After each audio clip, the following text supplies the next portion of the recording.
Next ఇయర్కి 3 మీటర్లు తేవాలని 2 ఏళ్లలో దానికి ఒక ప్రణాళిక తయారు చేసుకుంటున్నాం. రిజర్వాయర్స్ కట్టడమే కాకుండా భూమిని జలాశయంగా చేసుకుని భూగర్భ జలాలు పెంచాలని దానికి ముందుకు పోతున్నాం. అవి కూడా చేస్తున్నాం. అన్ని మైండ్ ఇరిగేషన్ నీళ్లు నింపడానికి కూడా ప్రయత్నం చేస్తున్నాం. ఇంకొక పక్క ఏపీ బ్రాండ్ పూర్తిగా దెబ్బతినింది. ఇండస్ట్రీస్ పారిపోయినాయి. ఇండస్ట్రీస్ రావద్దని చెప్పే పరిస్థితికి వచ్చారు. మేము రాము, ఎవరు పోవద్దనే పరిస్థితికి వచ్చారు. ఈరోజు మళ్లీ బ్రాండ్ని రివైవ్ చేశాం. మొన్నే 13,26,000 కోట్ల రూపాయల పెట్టుబడులు వచ్చాయి. 16,30,000 మందికి ఉద్యోగాలు వస్తాయి. ఎస్ఐపిబి ఇప్పటికే 8,29,000 మందికి 8,29,000 కోట్ల రూపాయలు ఆమోదం చెప్పాం. దీనివల్ల 7,62,000 మందికి ఉద్యోగాలు వస్తాయి. ఇవన్నీ కూడా ఇంకో పక్క విద్యా వ్యవస్థ ఇంగ్లీష్ మీడియం అని పేరు పెట్టి పిల్లల జీవితాలతో ఆడుకుని డ్రాప్ అవుట్స్ వచ్చే పరిస్థితికి వచ్చింది. ఈరోజు మెగా పేటీఎం ఈ కార్యక్రమాలు పెట్టి నెక్స్ట్ లెవెల్కి వెళ్తున్నాం. ఒకప్పుడు ఆల్ ఇండియా లెవెల్లో టాప్ 5లో ఉండే విద్యా వ్యవస్థను నాశనం చేస్తే మళ్లీ దాన్ని రివైవ్ చేసి టాప్ 3లో కానీ నెంబర్ 1 కానీ ఒక ఆల్టర్నేటివ్ ఎడ్యుకేషన్ ఆంధ్రప్రదేశ్ ఒక మోడల్గా తయారు చేయడానికి ప్రయత్నం చేస్తున్నాం. పల్లె పండుగ ఇలాంటి కార్యక్రమాలు పెట్టి రూరల్ ఇన్ఫ్రాస్ట్రక్చర్కి శ్రద్ధ పెట్టాం. వీళ్ళు మొత్తం పెట్టినటువంటి మామూలు కాదు. ఈరోజు మీరు చూస్తే అనేక విధాలుగా బిల్స్ అన్ని పెండింగ్ పెట్టారు. అవన్నీ ఉన్నాయి ఎడ్యుకేషన్ వ్యవస్థలో. పల్లె పండుగలు అయితే విలేజెస్ అన్ని కూడా ఇన్ఫ్రాస్ట్రక్చర్ తయారు చేస్తున్నాం. ఇంకొక పక్కన 5 ఏళ్లు ఒక్క రోడ్డు కానీ ఒక చెరువు కానీ ఏదీ కట్టలేదు.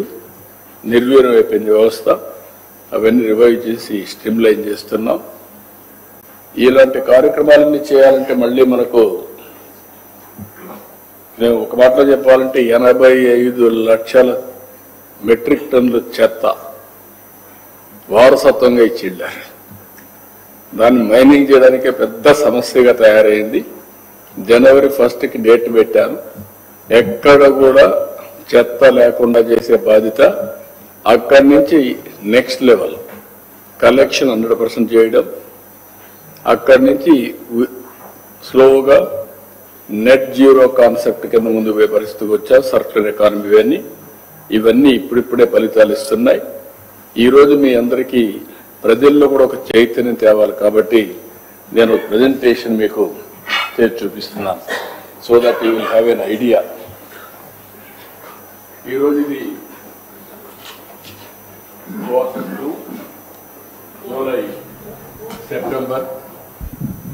July September 25-26 first half yearly April to September 25-26.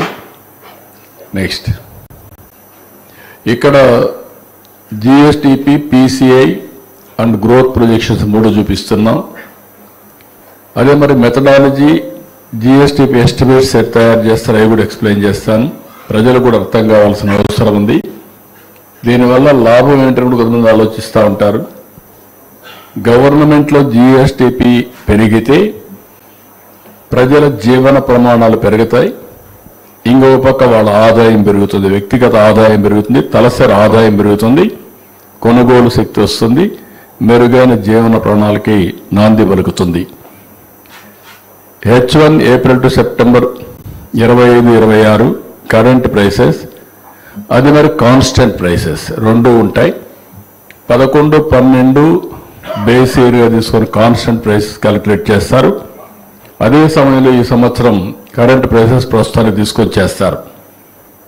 ఇక్కడ AP GSTP target versus achievement for the year 25-26 project చేశాం. H1 అచీవ్మెంట్, H2 టార్గెట్, అది కూడా ఒకసారి రిమైండ్ చేస్తున్నాం.